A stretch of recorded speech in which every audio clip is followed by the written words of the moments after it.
en el siglo XXI. Entonces nos brincó como 7 siglos en 15 días. Entonces, muchísimas gracias, Gerson, por esto.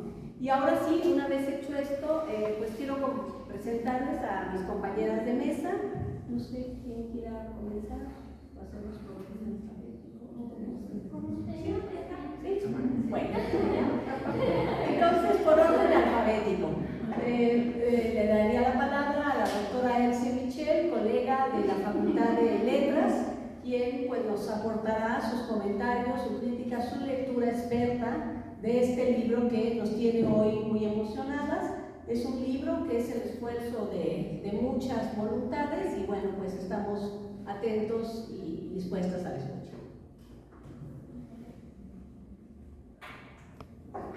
Bueno, buenas tardes, muchas gracias por el espacio. Yo estuve haciendo eco y llamando a que nos acompañaran en espacios físicos, en espacios virtuales, como dicen, es una de las grandes ventajas que ahora tenemos, que hemos normalizado, ¿no? Este acompañamiento a distancia.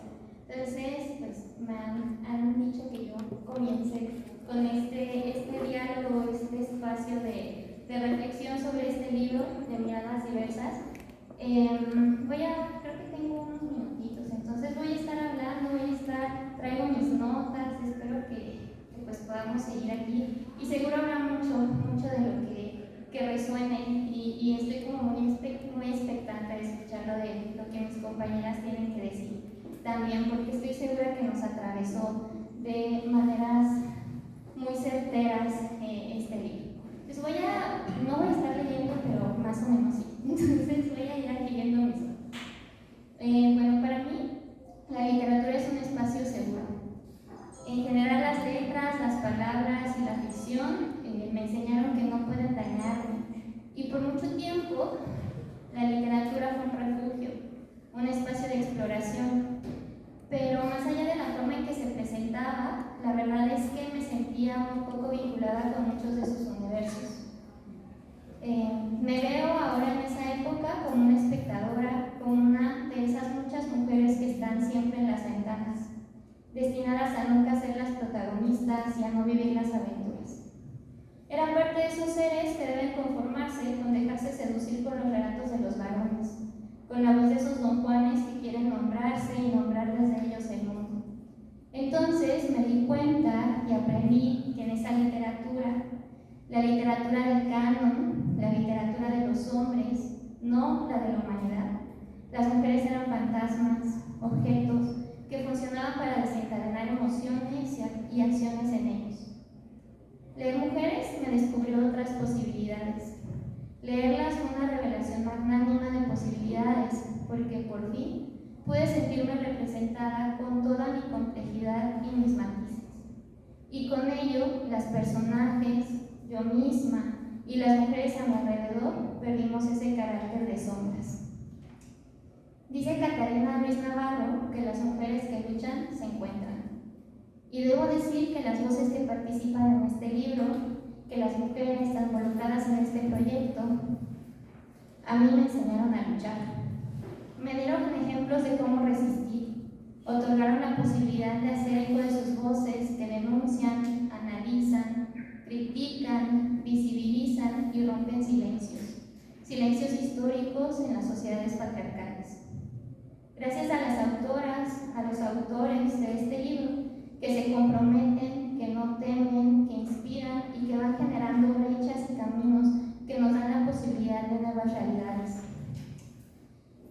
En este texto se estudian y analizan a mujeres reales, como Liliana, hermana de Cristina Rivera Garza, víctima de feminicidio, o a las mujeres de nuestra propia universidad.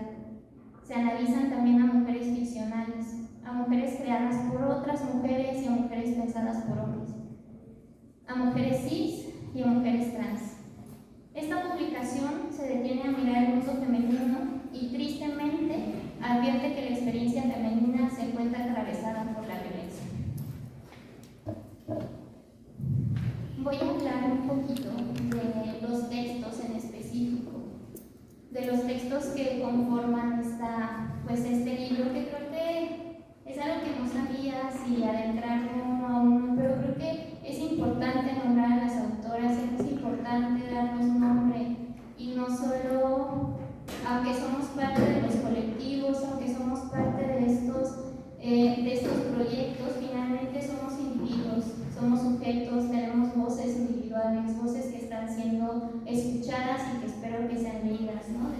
estas publicaciones. El texto de María Rodríguez Shadow, Breve panorama sobre la violencia, creo que habla sobre la presión, nos habla de rituales, nos habla del feminicidio, de devaluaciones dentro de los discursos. Me parece bien importante y me resuena mucho cómo es que de una forma siempre terminamos nombrando nuestros más grandes miedos, que es no volver a casa o que las nuestras no vuelvan. Es importante también para mí nombrar que esta noción de la violencia siempre esconde otras violencias a su interior, siempre esconde otros conceptos. Y creo que eso es importante porque este breve panorama sobre la violencia con que se abre la publicación no es breve y no es minúsculo y no es menor. El segundo artículo de María del Carmen Dolores Huehuecha Mendoza, El amor romántico y la violencia de género en el invencible verano de Liliana, hace eco de ese feminismo, de ese feminicidio y de esas voces que se están recuperando, de los testimonios, de lo didáctico de los testimonios. Para mí creo que eso fue uno de los elementos más complejos de leer este análisis, porque justo es recordarnos que todas podemos ser Liliana y que el hecho de que se esté diciendo cómo fue esa búsqueda, cómo está haciendo esa búsqueda de justicia por ella y por tantas, nos recuerda que todas somos potencial víctima de feminicidio y que todas tenemos que estar alerta frente a esa pasión y ese amor romántico que nos han vendido como el objetivo de vida. El tercer artículo de la doctora Adriana Sáenz, Permiso para violentar las nociones sobre los géneros, nombra los panoramas sobre el sistema patriarcal capitalista, las violencias hacia los femeninos, el concepto de racionalidad patriarcal y los sustentos y sentidos históricos y sexistas que están nombrando nuestro mundo. Nos hace ver cómo las dicotomías de lo masculino y lo femenino también nos hacen parte de lo racional o lo intuitivo y cómo todo esto finalmente nos atraviesa dentro de las universidades, que no son espacios ajenos nunca a las sociedades patriarcales. A veces queremos creer que sí, a veces queremos creer que estos son espacios seguros, pero finalmente nos vamos dando cuenta que no es más que una reproducción micro del gran macro en el que existimos. El artículo de Cándida Elizabeth Rivera Marín, Violencia íntegra y intragenérica en casas vacías de Brenda Navarro, nos va a dar cuenta de todas las violencias que hay desde distintos sujetos y cómo todas y todos somos potenciales agresores de otras mujeres y agresores de las infancias. Esta desigualdad social y la asimetría que está tan normalizada en nuestros espacios, pues termina por ser parte del sistema patriarcal, que es el factor determinante de la permanencia de las violencias. El texto de Fernanda Carolina Ochoa Flores y Gabero Osuna, Violencia y representación de la mujer trans, por debajo del agua, de Fernando Zamora, es un texto que además tengo que decir que algunas de las obras literarias que se analizan en este espacio, yo ya he tenido el gusto de leerlas, pero hay un factor interesante en algunos de los artículos que pude revisar, de los capítulos que constituyen este libro, porque creo que hay un elemento en el que hay una invitación a la lectura, una invitación que no está dicha, pero que al ver la profundidad del análisis que se alcanza y al ver estos elementos ya digeridos a través de otras perspectivas de lectura, dan ansia de conocer las obras. Este artículo en particular creo que es el que visibiliza de manera más específica las múltiples formas de ser mujer, porque se centra en un personaje trans, en el estudio de una mujer trans. Y hay un elemento que mencionan, el último eslabón de la escala del poder es la mujer trans. Y esto nos hace ver cómo los crímenes de odio, la invisibilización a las que se les someten estas sociedades cis heteropatriarcales,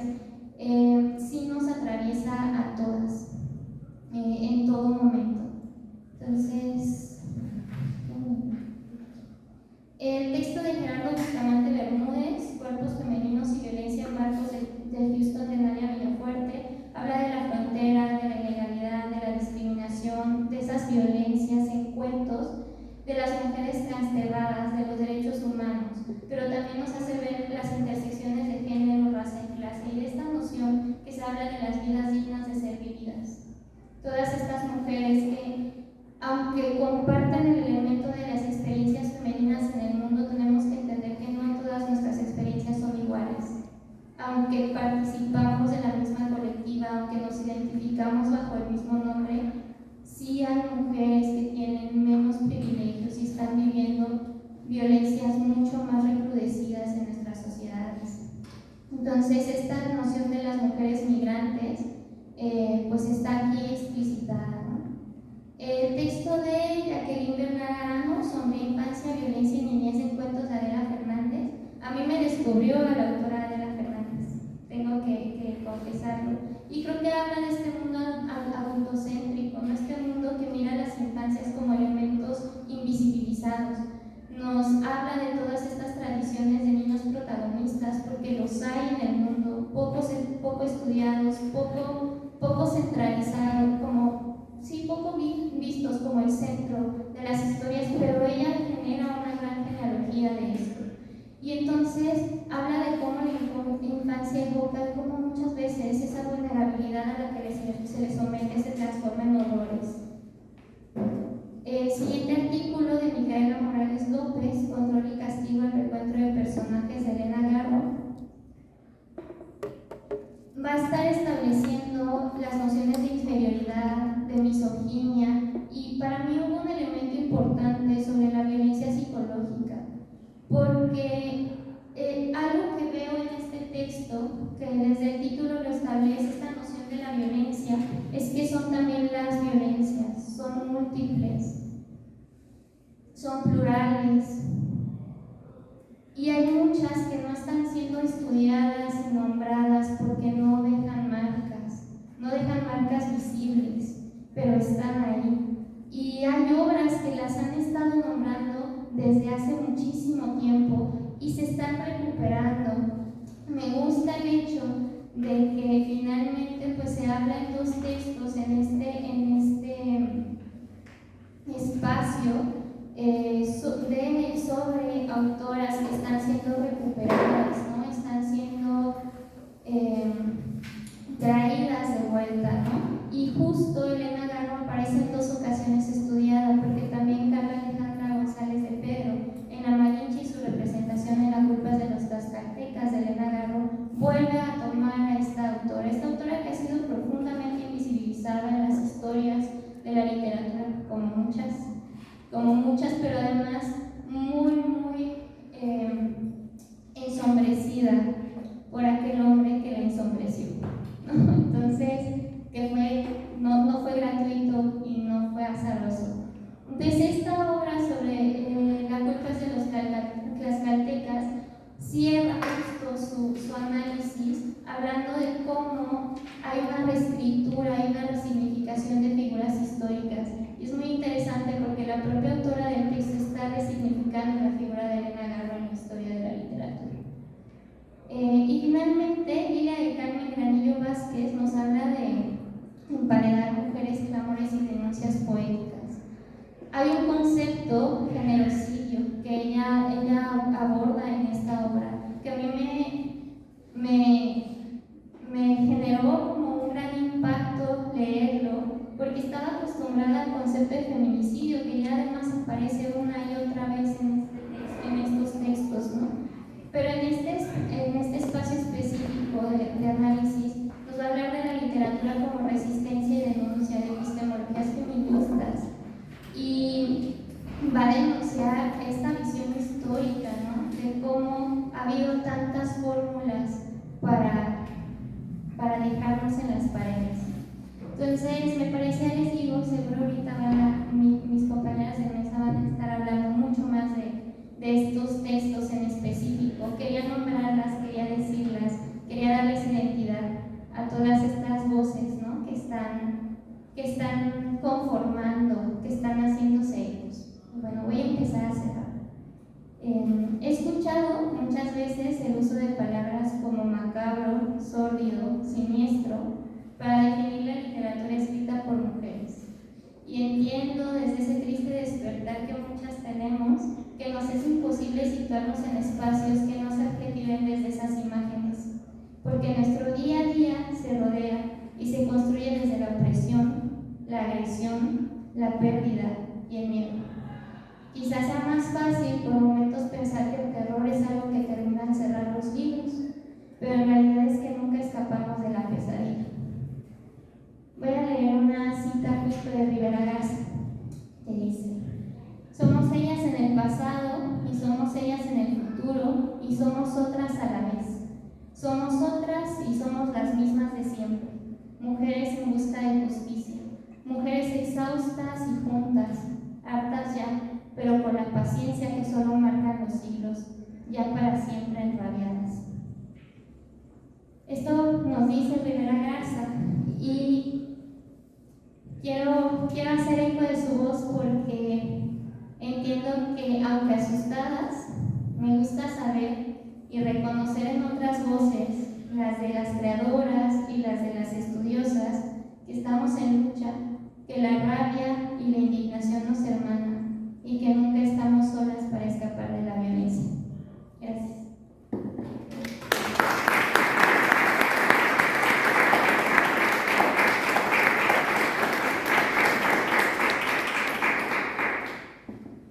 Muchas gracias, doctora Elsie. Y ahora, muchas gracias. Voy a dar la palabra a la licenciada María Guadalupe. Yo tengo el gusto de participar en su comité de lectores de maestría. Entonces, bueno, colega, ahora es el momento. Si quiere usted quitarse, va. No, es cierto. Muchísimas gracias y adelante, por favor. Bueno, buenas tardes. Más que nada quiero agradecer por estar aquí, por escucharlas, por motivarnos, por compartir experiencias y demás. Obviamente la doctora Elsie hizo un panorama más amplio de los textos que se presentan, pero a mí me gustaría justamente partir de la estructura, que es relevante en el sentido de que, aunque todos conocemos el concepto de violencia en sus diferentes circunstancias, pareciera ser que ya lo dominamos, que ya sabemos que ya no es necesario que nos lo expliquen, pero en realidad sí es necesario que nos lo expliquen. Desde luego, partir desde un fenómeno y desde ahí trazarlo desde hacia dónde se quiere llevar. En ese sentido, el trabajo que hace la doctora Correcha para mí es fundamental de que nos introduzca hacia el concepto de violencia desde justamente el panorama teórico que lo presenta, porque nos va a introducir hacia entender un concepto desde la posición de ser mujer, de ser violentada y demás. Ahora bien, desde luego que supongo y está, creo que la necesidad de llevar este libro hacia todos los lectores, sean o no sean de las humanidades, justamente para entender por qué es hablar de la violencia contra las mujeres y por qué ha sido un boom no nada más como editorial, sino justamente necesario. Entonces, creo que esta estructura en la que se presenta el libro es también contemplar a esos lectores que no son de las humanidades y que necesitan otras herramientas, ¿no? A la par con el trabajo de la doctora Adriana, es introducirnos hacia una estructura en la que es difícil de cuestionarlo si no podemos leerlo y comprenderlo en el sentido de a ver qué es lo que se está presentando en este espacio de una estructura patriarcal, de cómo funciona. De igual manera, es un sinfín de conceptos que se presentan y siempre va a haber nuevos aportes. Pero las coordinadoras, justamente las primeras páginas es hacia arrojar al lector las herramientas para después hacer las lecturas más amenas de los ensayos, ¿no? Porque a veces pareciera ser que desde nuestras áreas y desde nuestras formaciones es un poco más fácil de leerlo, pero hay que pensar en ese lector también, ¿no? Que se dispara y que llega a un sinfín de cantidades. Bueno, en particular esto menciona la estructura del ensayo, donde nos permite conocer las entrañas de por qué, cómo se ha consolidado la estructura masculina, y justamente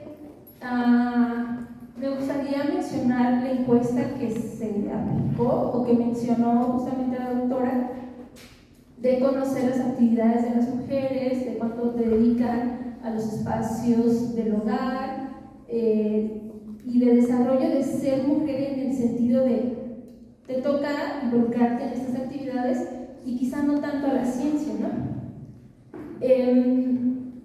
Yo lo había pensado y dije, podría ser que en el trabajo que ellas hicieron y que se les envió a todos los docentes de la universidad y solamente una mínima cantidad de hombres y mujeres participaron y todavía se reduce más a los hombres, dije, esto podría ser una violencia estrictamente, no que se haya efectuado en sí, pero del hecho de no tomar en consideración de la intención de contemplar a la mujer dentro de la ciencia en la academia y demás. Dije, es curioso cuando se toman conceptos justamente para entender la violencia, pero de repente tu encuesta, tu actividad, está una violencia allí tácita de nosotros hombres no queremos participar en las necesidades de ahondar en sus intereses, no sé, es como queda de lado. Entonces hay diferentes nociones de ser entendida la violencia, ¿no?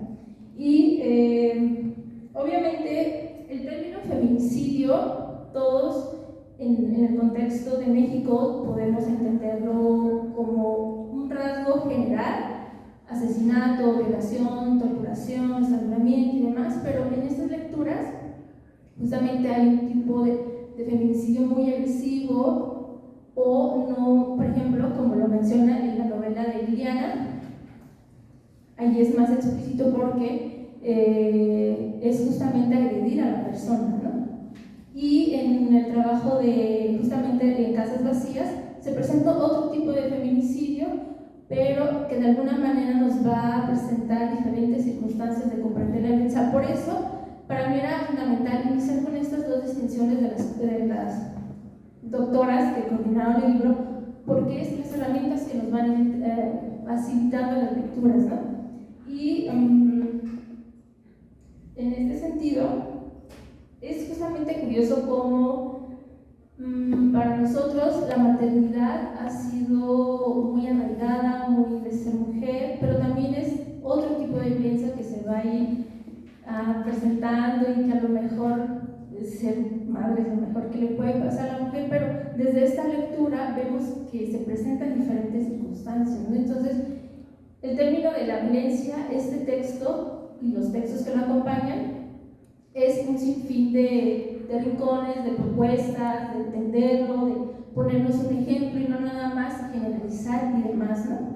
Y a mí en particular, justamente en el trabajo que se presentó la identidad transgénero, en la literatura que nos habla justamente de dos personajes masculinos que se enamoran y se corresponden en el contexto de la Revolución Mexicana, pero obviamente no pueden estar juntos y demás, pero es curioso cómo, por ser un sujeto transgénero, aún así no te libra de esa violencia patriarcal.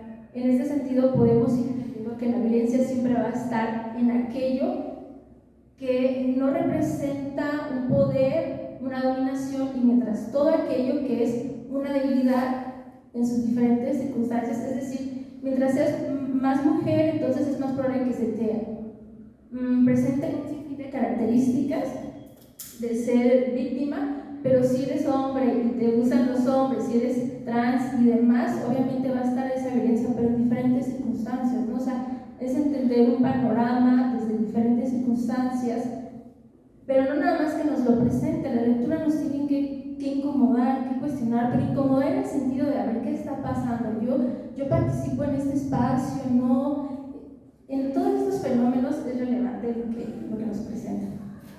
Y en particular, el trabajo justamente de cuerpo femenino y violencia en barcos de Houston de Gerardo Bustamante, a mí me gustaría hacer cierto énfasis porque nos presenta un texto desde la frontera sur de México, es decir, bueno, nos presenta una literatura que habla de la migración, de estar desde la zona sur de México.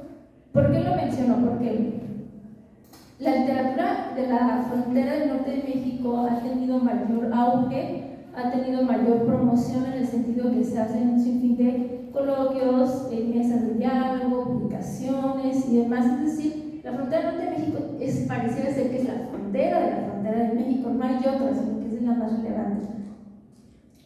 Entonces podemos encontrar literatura de esa frontera, de autores que sobresalen, de autores que deciden escribir desde la periferia, no desde el centro. Entonces hay una gran propuesta, y cuando leí este trabajo dije, alguien está haciendo la literatura de la frontera sur de México, que todavía falta más focalización, pero está ahí, está surgiendo, ¿no? Hay desde luego quizá otros más referentes, pero desde mi espacio siempre ha sido como que la literatura del norte de México y no tanto del sur, ¿no? Porque pareciera ser que el sur no, a la política no le importa, ¿no? Sino que más el norte. Y entonces, de luego, nos presenta, es muy variable en el sentido de que no nada más nos va a encasillar desde el centro, sino ahora sí que desde punta a punta, precisamente para ir comprendiendo este fenómeno. Y en un sentido más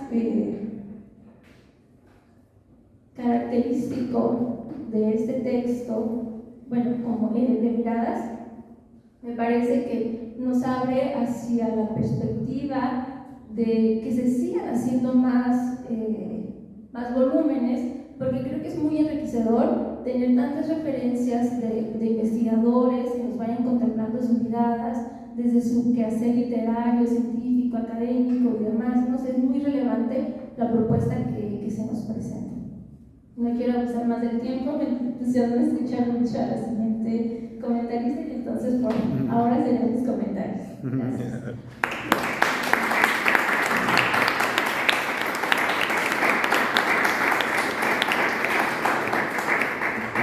Muchas gracias, compañera. Y bueno, ahora le damos la palabra a la maestra Leslie Rojas.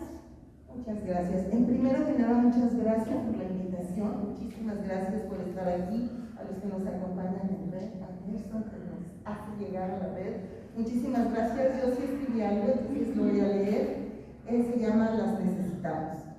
Siempre que estoy en la Facultad de Filosofía, me disculpo de antemano en una captatio benevolentiae, una búsqueda de la benevolencia necesaria para mi alma, diciendo que yo provengo del mundo de las letras.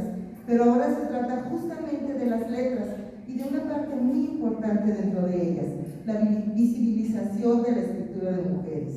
Recientemente, en las actividades que acogió la Feria Internacional del Libro de Morelia, un querido colega escritor advirtió que el conocimiento producido en las universidades, concretamente refiriéndose a la michoacana, es endémico.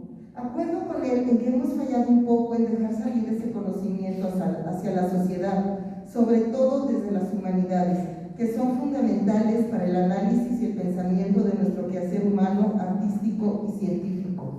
En este sentido, en una primera línea de pensamiento, detrás de miradas diversas, la violencia de género desde las humanidades, está la mano del querido señor Tarántula, Miguel Ángel García, que desde Silla Vacía teje su red de libros pensamiento sobre la compleja realidad en que vivimos y que estamos construyendo y deconstruyendo. En el camino hacia el cambio de paradigmas, él es un aliado y un apoyo. Lo abrazo y le agradezco desde aquí.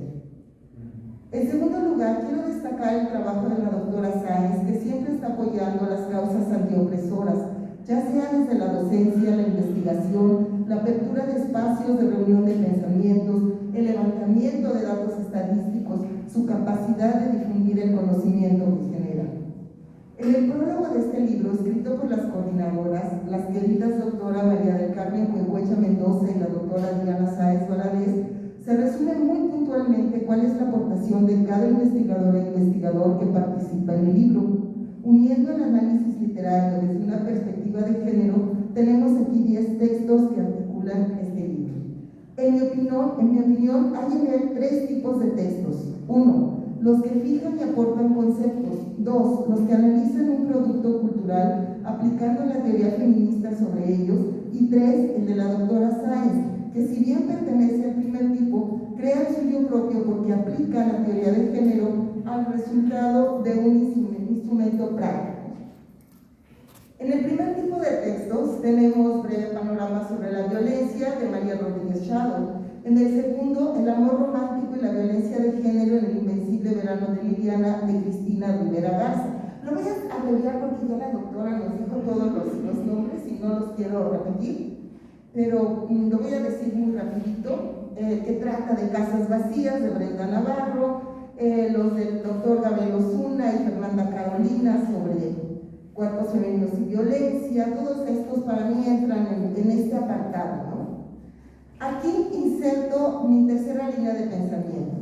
Para la visibilización de las escritoras, concretamente las mexicanas, más en el caso de las jóvenes, no solo es necesario publicar las obras, cosa que en sí misma acarrea muchas dificultades, también es fundamental que estas creaciones lleguen a la academia, tanto a través de su lectura y enseñanza en las aulas, como en el análisis serio de estas creaciones.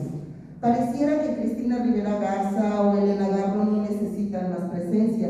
En realidad esto no es así, porque las escritoras no están a la par con los escritores, no todavía. Por ello se requiere de acciones afirmativas. Hay quienes llevan años de una dieta literaria constituida exclusivamente por escritoras.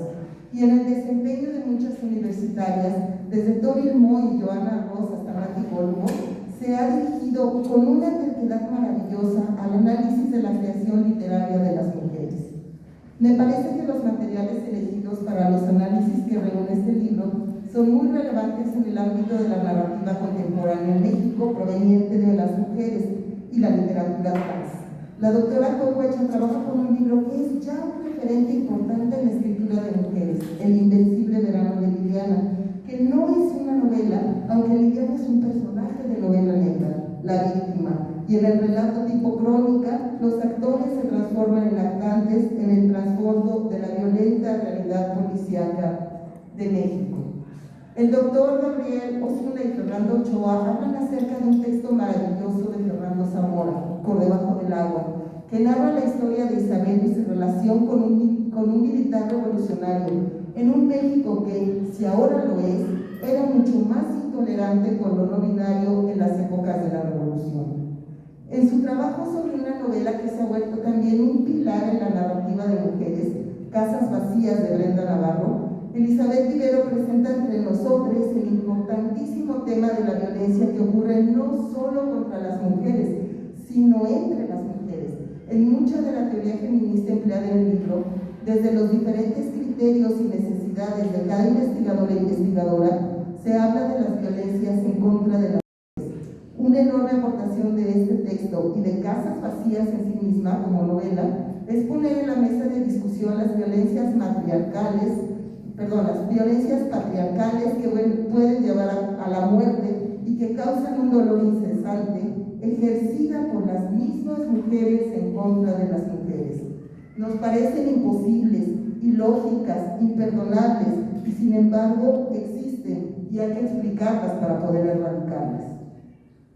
El trabajo de Gerardo Bustamante Bermúdez analiza la violencia tremenda sobre los cuerpos femeninos causada por la miseria y la migración, la forma en que la sociedad institucionaliza la vulnerabilidad y cómo la encarna en los cuerpos de las mujeres. Ella analiza los cuentos de Nadia Villafuerte.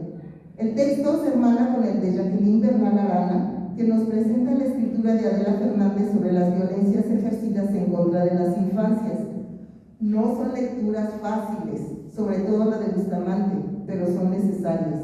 Tampoco se trata de apologías de la victimización en cuanto al trabajo creativo. Son manifestaciones, testimonios, si se quiere, de las realidades en las que vivimos, y como si se tratara de la sombra junguiana de la sociedad, simplemente negamos. Porque no se trata de competir en quién es más víctima, ¿no? Se trata de entender de dónde viene esta violencia. Toca el turno de Elena Garro, que es abordada en dos textos, el de Micaela Morales López y el de Carla Alejandra González de Pedro. Las dos visiones son muy novedosas.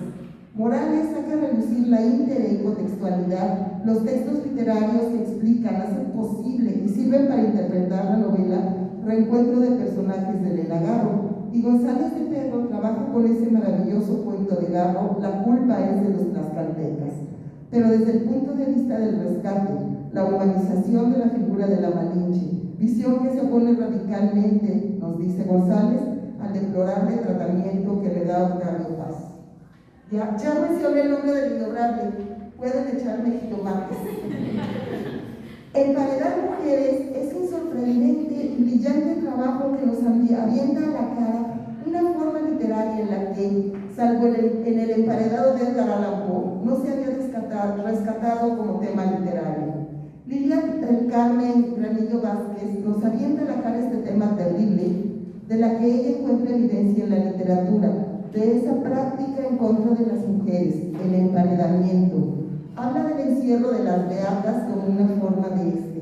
Y yo creo que a muchas personas el encierro de las pandemias nos puso en una situación muy similar a la de las muradas de los siglos de oro. Finalizo esta intervención hablando brevemente sobre permiso para violentar, las nociones sobre los géneros, que es un excelente título en el que encuentro el eco de Rita Segato y su mandato de masculinidad. El texto de la doctora Sáenz es un tema que nos toca muy de cerca a las y les universitarias de la Universidad Michoacana. Sáenz presenta algunos de los resultados de la encuesta aplicada a los profesores de esta universidad, enmarcando los datos dentro de una teoría de género importantísima para poder entender lo que está pasando dentro de nuestra universidad. Con esta encuesta, que recoge diversas violencias, se abre una puerta imposible de cerrar. Por lo menos, por favor, los aquí presentes, no dejemos que se cierre. La visibilización de las violencias académicas en nuestra propia universidad, la posibilidad de discutir públicamente sobre ellas y, por supuesto, la forma de intervenir en ellas para frenarlas o por lo menos disminuirlas. De igual forma, junto con el libro de la doctora Flor Gamboa, Presencia de hombres y mujeres en la Universidad Michoacana, una radiografía, este artículo rompe el código de silencio sobre lo que ocurre dentro de los ámbitos políticos de nuestra universidad, área que es extremadamente opaca ante la opinión pública. Un reconocimiento lleno de admiración a todas las nicolaitas que están levantando la voz. De verdad, las necesitamos. Gracias.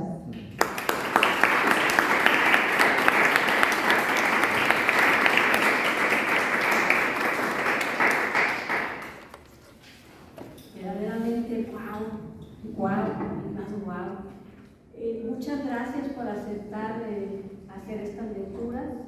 Cuando yo se los propuse, lo hicieron generosamente, muy rápido, muy dispuestas a donarnos su tiempo, su lectura y su saber para permitirnos ver un producto que la doctora Carmen Cuecuecha, que nos está acompañando por el Facebook, y yo vislumbramos y soñamos. Un elemento que detonó este libro fue la discusión que tuvieron unas colegas españolas con respecto a qué íbamos a contemplar como ser mujer. Y entonces hubo un diálogo entre ellas y se volvió una situación muy difundida por los medios masivos y por las plataformas, la discusión entre dos líneas feministas, por llamarlo de alguna manera. Y entonces hay quienes consideraban que las mujeres eran solamente las mujeres gestantes y las mujeres menstruantes, y que las mujeres trans no eran consideradas mujeres. Para la doctora Carmen Cuecuecha y para mí sí eran y son consideradas mujeres, y nosotros quisimos romper ese asunto esencialista de solamente vislumbrar como mujeres a las mujeres gestantes y menstruantes. Nos pareció muy interesante abordarlo, iniciar un estudio, empezar a visibilizar cómo algunos productos culturales estaban dando cuenta de las violencias que vivían, las diferentes formas de ser mujer y las diferentes concepciones de lo femenino. Y a partir de ahí fue que empezamos a soñar y a pensar este libro, que además tengo el gusto de compartirles que bajo el patrocinio de la Coordinación de la Investigación Científica de la Universidad Michoacana, de la Universidad de Tlaxcala y de la Facultad de Filosofía, es un libro de acceso gratuito.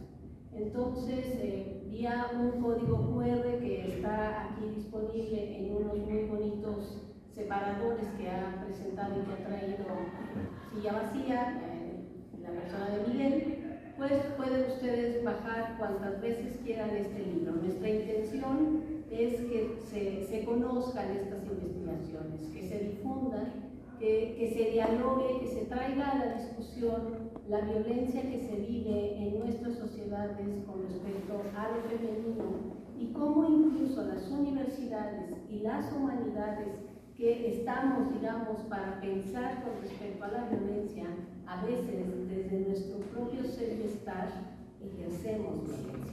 Como lo evidencian algunos capítulos, violencia hacia la infancia, un sector tremendamente violentado todavía por nuestra sociedad, y bueno, el sector de las niñas y de las mujeres es un asunto que nos preocupa y que nos ocupa, y decidimos pues ocuparnos con eso que sabemos hacer. Entonces, pues desde ahí yo les agradezco muchísimo su lectura y quisiera abrir el espacio. Tenemos tiempo, hoy estamos, si entiendo bien, estamos cerrando los eventos de aniversario de la facultad. Este es el último evento, tenemos tiempo para dialogar, para preguntas, para cuestionamientos, para interrogantes, bueno, para escucharnos. Entonces, no sé si alguien quisiera comenzar.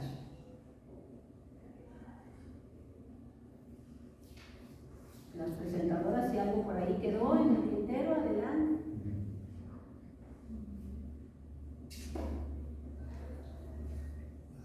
Adelante, por favor. Ya, sí, desde aquí va. Pues definitivamente no es fácil, ¿no? Cuando se está ante colegas como ustedes, con esa labor que realizan, la verdad, y que claro, junto con muchas otras, ¿no? Profesoras, investigadoras, estudiantes de la Universidad Michoacana, se vuelve cada vez más difícil hablar desde el privilegio masculino, definitivamente, ¿no?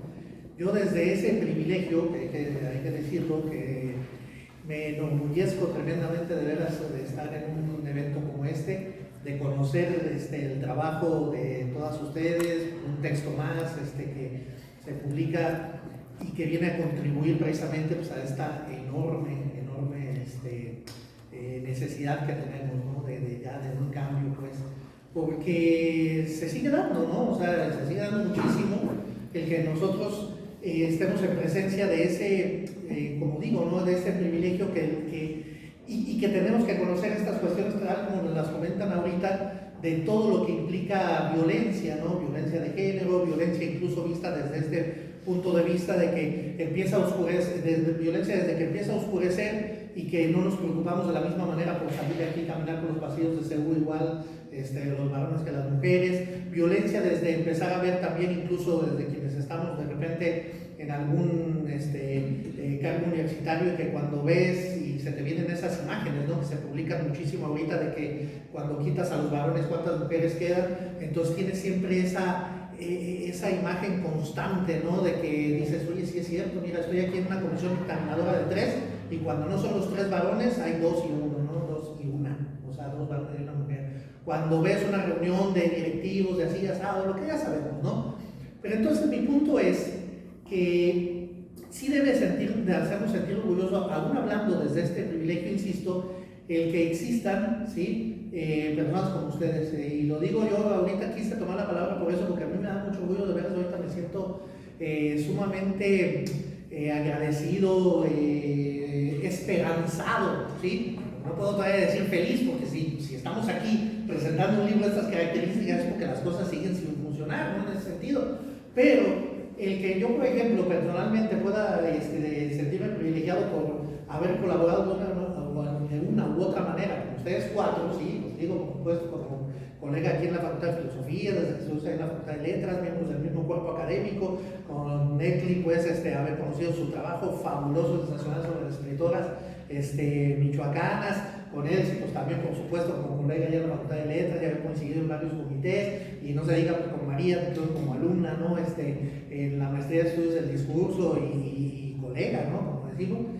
Eso es lo que a mí me hace, insisto, pensar en que se está caminando. Claro, nos desespera, nos sigue desesperando muchísimo que la cosa sigue sin avanzar adecuadamente, pero de que este tipo de trabajo, tú lo dijiste así, haciendo lo que sabemos hacer. Entonces, ojalá que todos aquellos y todas aquellas que continúen haciendo lo que saben hacer y nosotros haciendo lo que sabemos hacer, pues deberíamos de ir pensando ya en que la cosa nos va a cambiar, ¿no? O sea, yo celebro muchísimo el que haya este tipo de eventos, en que se sigan publicando este tipo de textos, que nos sigan ilustrando a todos y a todas con el hecho de que violencia no es nada más, como lo decía María, la violencia que pensamos física, la violencia que pensamos incluso aún no física, pero de ese miedo que comento ahorita de salir tarde, de verdad, sino esta otra que comento, ¿no? El decir que es eso de la preocupación. Mira, rápido cierro con una anécdota, otra vez vista desde y aquí ya no va a dar tanto privilegio, sino más bien decir desde el encargo que tengo ahorita ahí en la dirección del instituto,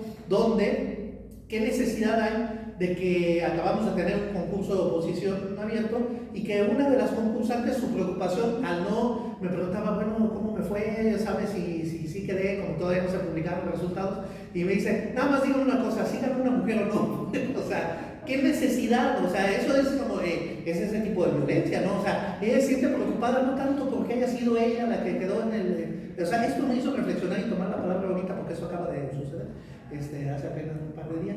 Entonces, pero claro, me vine a hacer reflexionar sobre todo esto, ¿no? Estos textos definitivamente hay que leerlos en toda su dimensión y, insisto, yo les digo que por lo menos yo, y ojalá que bastantes en este auditorio y quienes nos están viendo en las redes, estemos cada vez más esperanzados de que con trabajos como este se contribuya a ir cambiando las cosas, ¿no? Porque sabemos que sigue caminando lento. Nada más. Muchísimas gracias, de verdad. En serio.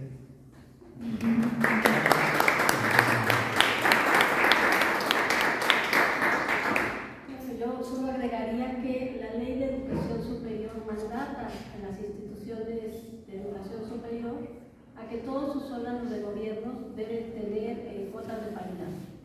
Eso es un gran reto para las universidades públicas y privadas, por supuesto. Ya está la ley, ahora le tenemos que hacer caso y después tenemos que planear una ruta para llegar hacia ello, ¿no? Que esté la ley ha sido un esfuerzo y un trabajo muy grande de colegas, principalmente de la Universidad de Tepic, donde han hecho un gran esfuerzo por modificar, digamos, las leyes y que desde esa modificación en un orden, llamémoslo superior, empiece a bajar a instituciones, digamos, de otro orden. Y pues en ese marco la Universidad Michoacana está llamada, ¿no? Está llamada a atender eso y que sus órganos de gobierno, desde el Consejo Técnico hasta Consejo Universitario, pues empiecen a hacer presencia, digamos, y trabajo y una meta, una estrategia para poder cumplir con esta situación. Sabemos que hay mucho que cuestionarle a las cuotas de género, pero también sabemos que si no se empieza a trabajar y a cuestionar esto, pues entonces nunca va a llegar esa querida y anhelada equidad, ¿no? Muchas gracias. ¿Alguien más que quisiera comentarnos, por favor? Bueno, primero que nada agradecerles este trabajo, me gustó mucho que abordan obras literarias actuales, sobre todo porque, bueno, partiendo del contexto en el que me he movido, está mucho este prejuicio de que no es conveniente abordar las obras literarias que surgen ahora, sino que es necesario dejarlo reposar tantito porque precisamente expresan un sentir que todavía está muy fresco. Sin embargo, yo creo todo lo contrario, que precisamente por eso es necesario abordarlo, porque así podemos... Bueno, lo veo muy necesario porque creo que es una herramienta indispensable para comprender un poco de esta cosa tan revuelta, tan compleja, en la que estamos inversas e inversos. Entonces me gustaría que compartieran un poquito sobre esta postura de abordar obras literarias actuales y pues nada, nuevamente agradecer este trabajo y sobre todo la iniciativa de que se difunda de manera gratuita para que más gente lo pueda leer y pueda reflexionar al respecto, porque sin duda creo que es un tema que sí necesita ponerse en el ojo de varios sectores. Muchas gracias, Carla. Pues, es nuestro interés empezar a hablar sobre temas que hay quienes no son fáciles, digamos, no son comunes, no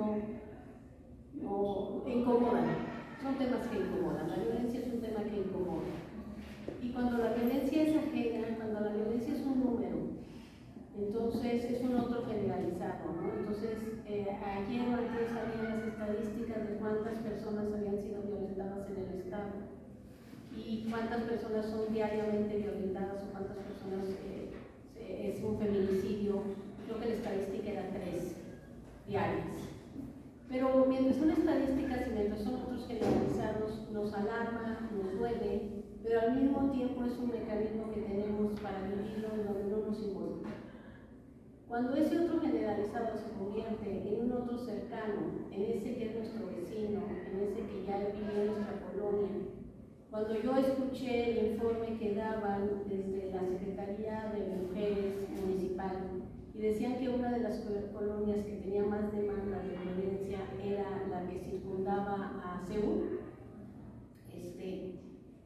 fue para mí, yo me imaginaba que iban a ser colonias más hacia la periferia, y extrañamente no eran colonias a la periferia, sino colonias muy cercanas a Seúl. Y entonces dije, lo cual quiere decir que las profesoras y las alumnas estamos vulnerables, somos personas vulnerables en un ambiente vulnerable, y esto de las personas que denunciaron. ¿Cómo llevamos esto a la literatura?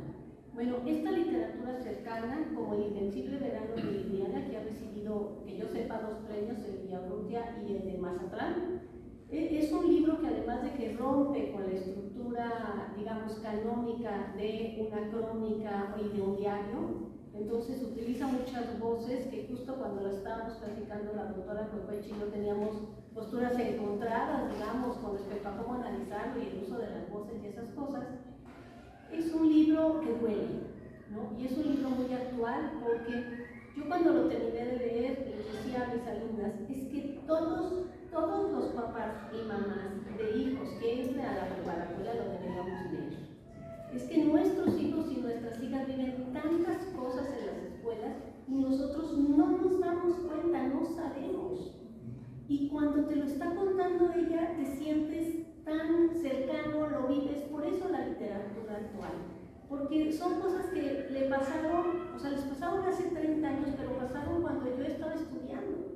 Entonces, cuando hablaba de las universidades y los autobuses y el metro y las motos era como un regresar a cuando yo estaba estudiando la licenciatura, y era tan cercano, y al mismo tiempo ahora como madre darme cuenta de cuántas cosas pasan por la vida de nuestras jóvenes en especial y de nuestros jóvenes, y los papás no estamos, porque incluso quienes lo están viviendo no están conscientes del círculo de violencia que les está asfixiando y que cada vez es más cercano, como el caso de esta novela que le cuesta la vida. En muchos casos les cuesta la vida, en otros casos les cuestan muchas otras cosas, no la vida afortunadamente, pero sí. Y entonces quisimos tratar literatura cercana, literatura. Kant decía que la literatura no nos lleva como a esa posibilidad de pensar. Yo en ese sentido discrepo, porque me parece que la literatura tiene la posibilidad de que nos pongamos en los pies de otros, en los zapatos de otros, en las emociones, en los pensamientos de los y las personajes. Y entonces empezamos a ver, cuando nosotros leemos las maternidades de las mujeres en casas vacías de Brenda Navarro, los textos de Brenda Navarro son de ruptura, son textos que nos cuestionan sobre temas supuestamente ya muy asumidos, ¿no? y que le dan una versión distinta a las violencias que existen entre mujeres y que reproducimos y que a veces no nos damos cuenta de los participantes que somos en ella. Entonces, por eso quisimos, digamos, hacer análisis teóricos, conjuntando la antropología, la sociología y la filosofía de textos culturales, de textos recientes que narran circunstancias y hechos recientes, cosas que nos resuenan, que no nos son ajenas, no nos suena, bueno, eso pasaba en el siglo XX, en los años 50, ahora ya no nos pasa, sino esto pasaba ayer, esto sigue pasando, y la literatura está dando cuenta de muchos hechos, por ejemplo, de las violencias que están sucediendo en Torreón, Coahuila, que es una de las ciudades más violentas, y que la literatura ha sido una de las que ha dado cuenta, además de los periódicos. Pero digamos, las noticias que se transmiten por la televisión o por el radio no ha dado, digamos, no ha penetrado y no ha difundido mucho todas estas violencias que se están viviendo en ciudades como Torreón, Coahuila. Y la literatura sí. Entonces, de repente pareciera que, como lo narra la literatura, se conoce poco, ¿no? Porque somos un país que no se ve mucho. Entonces, la intención era pues doble. Una, acercarlos a estos productos culturales que están dando cuenta de realidades concretas de nuestro país y a su vez darnos cuenta la enorme relación que existe entre la literatura y nuestra vida cotidiana.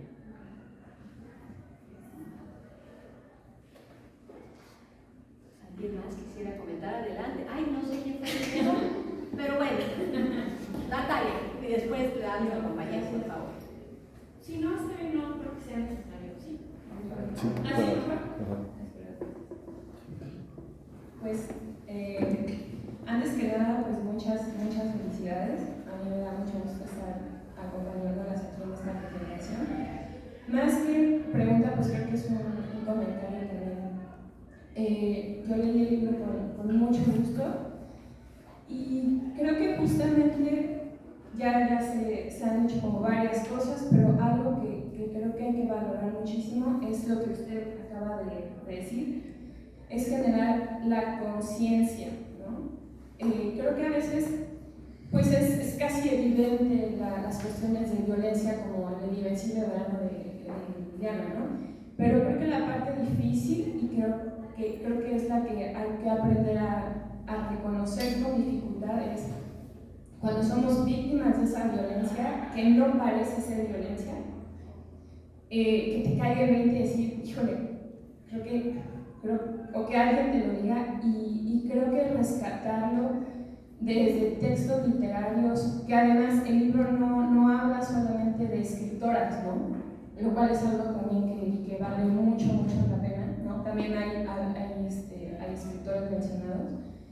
Y creo que esa es otra parte que para mí es muy valiosa, porque a veces se escucha feminismo. Hace poco estaba hablando con una chica estudiante de letras, no de la Michoacana, y me comentaba, es que si queremos estudiar feminismo, pues luego los maestros nos atacan, porque piensan que está en contra de los hombres, en contra de los escritores. Entonces, este libro creo que rescata muy bien muchas cosas en un lenguaje muy ameno, no es teórico como de que nadie entendió de qué se estaba hablando. Dan muchas ganas de leer las obras literarias de las que se están analizando, pero además es el cuestionarse, ¿no? Desde la novela que habla sobre el personaje transexual, ¿no? Hasta la parte de la violencia de los niños, hasta esta violencia veladicísima entre parejas, etcétera. Entonces, yo la verdad celebro mucho, como dice aquí el profesor que tengo aquí enfrente, que también fue mi profesor, pues que se siga trabajando, como usted lo dijo, desde cada quien desde su punto, y seguirnos dando cuenta no con mucho ánimo, pero que la violencia está más cerquita de lo que parece, que a veces nosotros la fomentamos, pero que lo valioso es reflexionarlo y seguirlo trabajando desde todas las miradas que se puedan. Entonces, pues, muchas felicidades. Muchas gracias, Natalia, y también es un gusto contar con tu participación, tu solidario comportamiento, porque yo sé que fuiste la correctora de estilo que acabo de llegar. Entonces es un gusto también el incorporar a quienes fueron nuestros estudiantes en algún momento y son ahora colegas, y eso es de verdad muy gratificante, ¿no? Entonces, pues muchísimas gracias por tu participación, que se hiciste con mucho afecto y por supuesto muy profesional. Muchas gracias. Ahora sí, por favor. Yo quiero también sumarme a los agradecimientos porque en la mesa están, tres maestras que me dieron clase en la facultad y que gracias a ellas sé que es una editorial independiente, sé que me acercaron hacia los estudios de género, entonces yo les agradezco mucho. También está María fue mi compañera de la facultad, entonces pues estoy muy feliz y muy orgulloso de lo que están haciendo, ¿no? Recientemente participé como promotor cultural en la Feria Internacional del Libro de Morelia y se presentó justamente un libro que es muy valioso por lo que representa, porque aprovecho el micrófono para el comercial, claro que sí. Pues surge TAI, que es una colección que justamente, así como Vinditas en la UNAM, En Michoacán también, hay que decirlo, hay muchos Octavios Paz, hay muchos. Se juntan en un café, podría decir nombres, claro que sí. Pues surge este editorial para también reivindicar la literatura de Michoacán, porque hay muchas escritoras, justamente en pláticas y en muchos conversatorios, pues nos hemos dado cuenta de que cuántas poetas o cuántas mujeres que escriben jóvenes, muchas, pero cuántas llegan a la madurez, ¿no? No sé, a los 50 años, a los 60 años, que sigan escribiendo, por las razones que sean, pero pues se detiene su escritura, ¿no? Estas razones pues obviamente son violentas. En las universidades, ya lo vimos, es triste, pero se siguen reproduciendo estas prácticas y yo creo que las reflexiones no solo se deben quedar en reflexiones, se deben seguir haciendo estos conversatorios y estas cosas para evitarlas, no solamente quedarnos en la reflexión, porque pues eso no ayuda mucho, ¿verdad? Hay que seguir haciendo y seguir sumando, y yo estoy muy orgulloso y muy feliz. Y pues ya termino mi participación. Muchas gracias. Muchas gracias. Bueno, pues yo, en principio, pues también no puedo quedarme atrás, aunque estoy a la mitad del salón.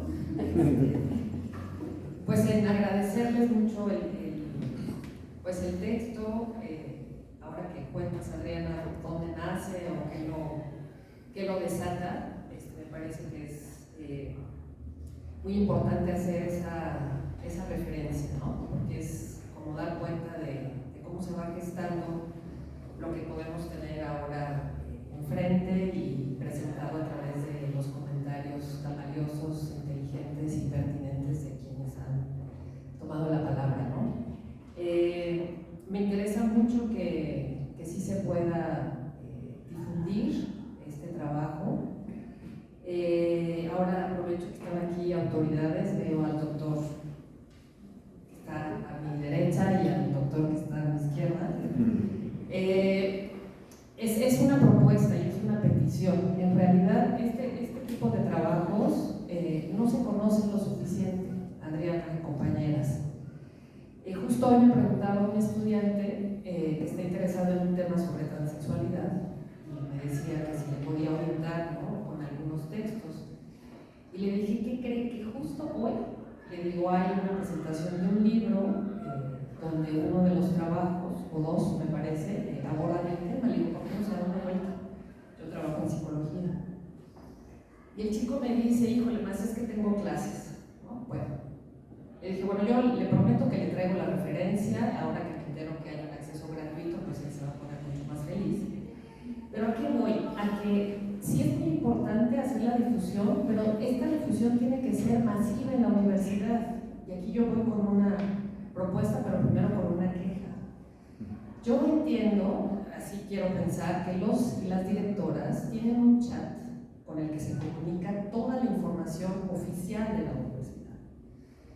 Esa información oficial va desde las presentaciones que hace el rector en, no sé, en las nuevas unidades o campus, mandar estadísticas de cuánta matrícula entró este año, de cuántos programas están certificados.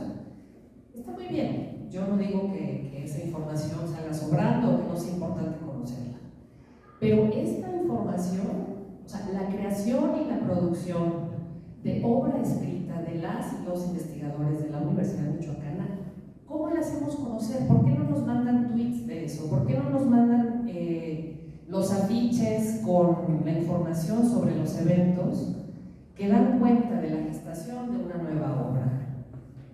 ¿Por qué no incorporamos eso y lo solicitamos como parte de la información que tiene que circular en toda la universidad? Sí, o sea, se da por sentado que lo único que nos interesa saber como integrantes de una comunidad universitaria son todas estas fanfarrias que están desde luego introducidas en sistemas y protocolos estandarizados, ¿sí?, que tienen acreditaciones estandarizadas también, cuando en realidad lo que interesa es la obra que toca el corazón de la gente, la obra que problematiza, la obra que incomoda.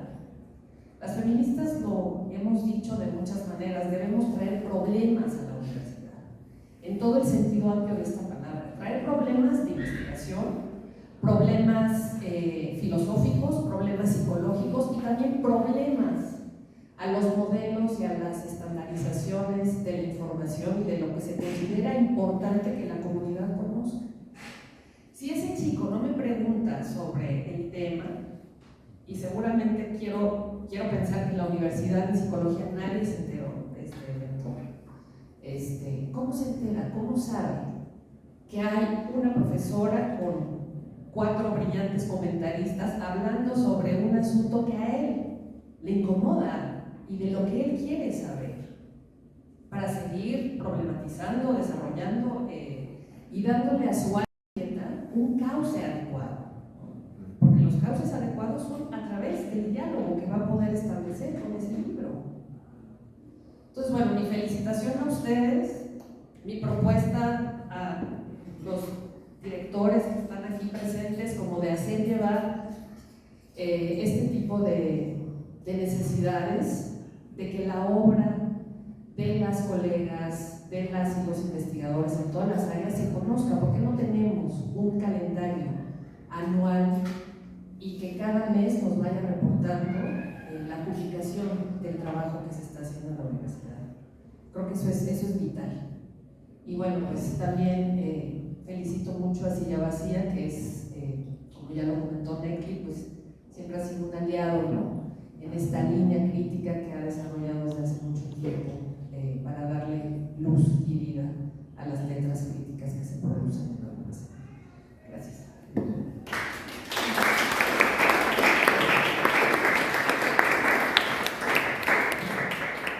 No, pues me sumo, por supuesto, a tu cuestionamiento, a tu propuesta. Platicábamos en el comité editorial, donde está el director de la facultad, cómo difundir esos textos, cómo pueden salir de la universidad, ¿no? En la comunidad anglosajona hay páginas en donde se hace difusión y se suben los textos que se publican en las diferentes universidades, y es más o menos no muy difícil enterarse de qué se está publicando. Pero en nuestras comunidades no hay. Entonces quienes tienen una universidad en donde la universidad sí da cuenta y avisa de lo que se está publicando, pues ya lo hicieron, pero los que no. Y platicábamos que bueno, esa era parte de la función de la coordinación de la investigación científica, tener una página en donde se suban los textos que se publicaron, los que se van a vender, bueno, por lo menos un resumen, y los que son de libre acceso como estos, pues sería como el lugar, uno de los lugares indicados para enterarnos, ¿no? Se quedó ahí en que el comité editorial de la facultad iba a hacer una propuesta, pero me parece que tu propuesta aúna, ¿no?, a esta propuesta. O sea, nos podrían enviar un correo una vez al mes y decirnos: las publicaciones de la universidad han sido estas y estas y estas durante este mes, y bueno, nos podríamos por lo menos enterar qué están haciendo en la facultad de al lado, y probablemente tenemos muchas coincidencias o discrepancias, pero podríamos entrar en diálogo y dejaríamos de estar solo mirando a nuestra parcela, ¿no? Porque estamos así como viéndonos el ombligo y no estamos viendo hacia el de al lado, hacia el del frente. Entonces, pues retomo tu propuesta, que me parece, retomo tu crítica, me parece, me sumo, por supuesto, a esa crítica y a esa propuesta. Muchas gracias. No sé si alguien más quisiera comentar. Por favor. Bueno, creo que no hacía falta demasiada perspicacia para darse cuenta que ese chat de directores acaba siendo, como usted bien señala, una repetida envío de mensajes de donde hacemos maravillas en la universidad, y todo está espléndido y no hay ningún tipo de problema que tengamos que ocuparnos de él para resolverlo de forma efectiva, ¿no? Creo que la frase que más aparece en ese chat es la que estamos mejor que nunca. Sí. Y bueno, ciertamente, bueno, la presentación que hicimos del libro la semana pasada, yo lo subí al chat de directores, y lo acababa de hacer hace ratito, pero no se subió, y yo lo intenté otra vez y ya se subió. Entonces, sí, hacemos esto de estar enviando. También enviamos la invitación, obviamente, a asistir aquí al evento. Enviamos, obviamente, la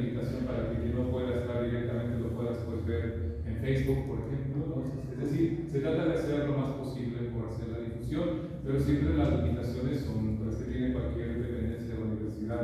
Claro, el libro está en la página de la Facultad de Filosofía desde hace ya varias semanas, se puede ver la página de explicaciones y ahí se puede bajar no solo este libro, sino más publicaciones recientes de la facultad. Pero simplemente falta difundir la propia página de la facultad, si no, es mucho reciente, ¿no?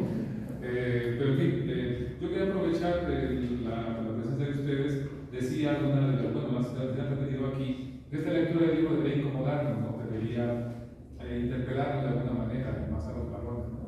Pero quería aprovechar también su presencia para que, si bien no son autoras del texto en el cual se hablaba de esto, quizá hablar un poquito más de lo que ustedes llaman, o sea, así se escribió, violencias académicas. Estamos en la universidad y este tipo de violencias deberían ser mucho más visibilizadas, identificables, así que no sé si sea posible que alguien pudiera hablarnos un poquito más sobre esto que se puede llamar violencias académicas. Puedo imaginarme algunas de ellas, pero bueno, insiste ver si efectivamente estamos hablando de lo mismo y que cuándo nos puede estar escapando para considerarla de manera pues, más directa y hablar de ellas en la propia universidad. Y la otra pregunta sería, justamente de manera más general, ¿qué tan creíble, qué tan eficaz ha sido esta estrategia, digamos, que se ha seguido en la administración universitaria desde hace tiempo para justamente identificar, sancionar y erradicar la violencia hacia las mujeres, al menos en la Universidad Michoacana, ¿no?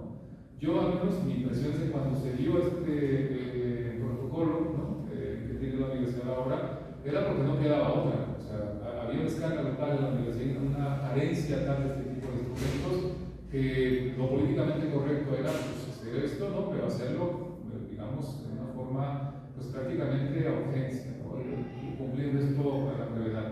Pero hace un año un poco más se nos dio, digamos, la invitación para que pudiéramos hacer una evaluación de este propio instrumento para ver que quedó corto, que había que modificar, que había que, digamos, pues, afinar. Y bueno, la facultad envió con otras, un documento bastante extenso donde observábamos varias deficiencias de este protocolo que tenemos actualmente. Sin embargo, no ha habido ninguna especie de reacción al respecto. Entonces, nada más preguntar efectivamente si seguimos en esta política de lo que es políticamente correcto y un poco simular como estamos haciendo, o efectivamente ustedes sienten que hay una especie de compromiso auténtico para que este tipo de agendas se lleven de forma eficiente en la Universidad de Michoacán.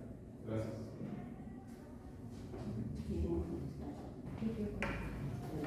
Yo quiero contestar porque aquí que de todas maneras la comunidad me odia, porque incomodamos al pensar así.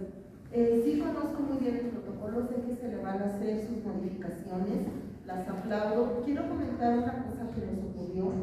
Hicimos un curso de civilización dedicado nada más a la comunidad de letras, es decir, exalumnos, maestros, administrativos, etc.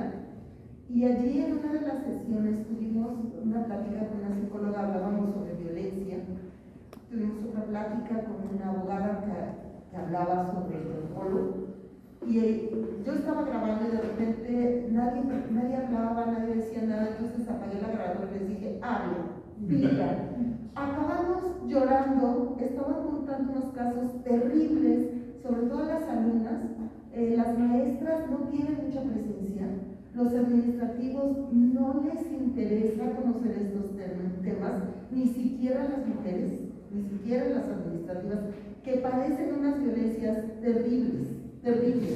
En nuestra facultad hay una compañera que ni siquiera se da cuenta de lo terrible de la violencia que está sufriendo. Y que yo quisiera así agarrarla y decirle, vamos a hacer algo. Y ella dice, no, es que no pasa nada, es que no, todas estas cosas, estas narrativas viciadas, mentirosas que nos hacemos para sobrevivir a las violencias académicas y a las violencias laborales.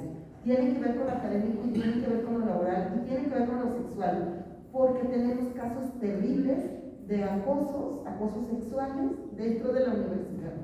No nada más entre los alumnos, sino los más terribles, los que a mí me parecen muy espantosos, es de parte de los profesores hacia las alumnas y hacia los alumnos, porque también esto está ocurriendo. Y hay que decirlo, también me tocó hace muy poco hacer una página web. Bueno, hicimos una página web porque estábamos en pandemia, que pegáramos ahí cositas y dibujitos, y yo dije, Dios mío, ¿qué es esto? Somos letras, vamos a hacer cuentitos o poemas sobre el tema, y era acoso cibernético. Pero los chicos dijeron, acoso cibernético, me vale queso, lo que yo estoy sufriendo es acoso sexual, y se fueron por ese lado. Ahí quedó la página, quedó con pocos textos, pero quedó como, pues yo creo que era muy importante testimonio de lo que nuestros propios alumnos están sufriendo. Y hubo cuentos bellísimos. Hubo de una chica que siempre escribe sobre cuestiones de pájaros, y entonces el acosador era un buitre, ¿no? Y las chicas eran un grupo de avecitas que nomás esperaban que el profesor... Es muy bello, ¿no? Todos muy torpes.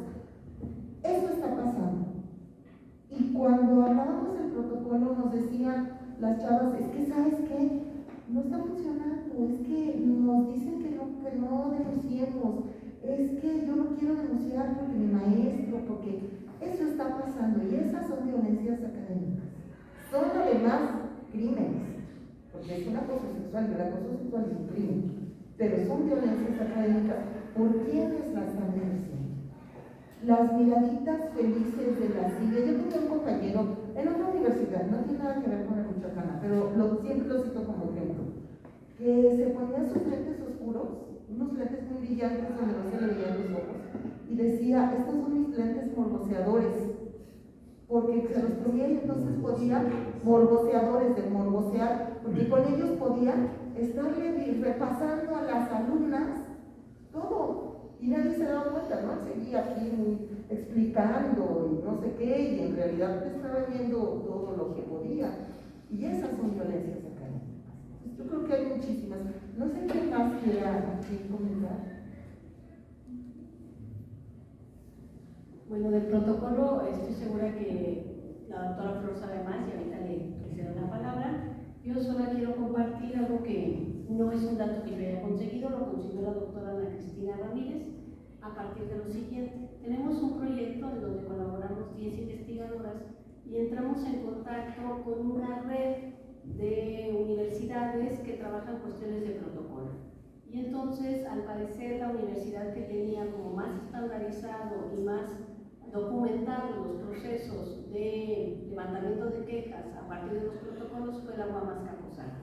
Entonces nos dieron un taller y participaron profesores y profesoras de la UAM Azcapotzalco, de la Ibero y del Colegio de la Frontera Norte. Y bueno, nos dieron sus participaciones y eso. En eso, la doctora Cristina preguntó por transparencia cuántos casos había de levantamiento de quejas aquí a partir del protocolo y en qué estado estaban. Esto sí puede ser un dato que se dé, porque no, digamos, no se dan datos sensibles, no se preguntaba nombre ni nada. Y la respuesta fue que había 25 casos y todos estaban en proceso. No había uno solo resuelto. Entonces, bueno, pues eso nos dice muchas cosas, ¿no? Flor. Yo creo que con lo que ustedes han dicho queda bastante ilustrado, Adriana. Gracias. No sé si hubiera alguna otra pregunta, comentario.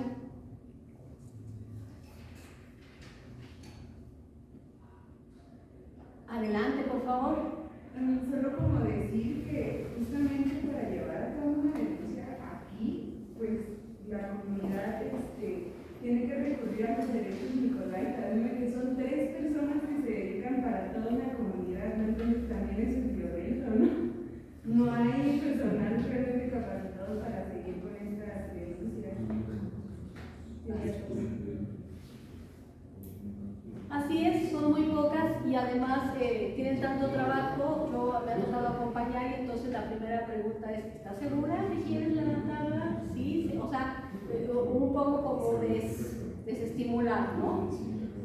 Para no llevar a cabo un proceso después en el que la alumna, en el caso era una mujer, se retractara, entonces como están muy seguras de que sí quería hacerlo, pero bueno, si de por sí convencer que se haga la denuncia es un proceso complejo, si desde la autoridad tienes un cuestionamiento, pues muchas veces no sabes qué, ya no, yo lo resuelvo y pues no se levanta, ¿no? si alguien más quisiera comentar.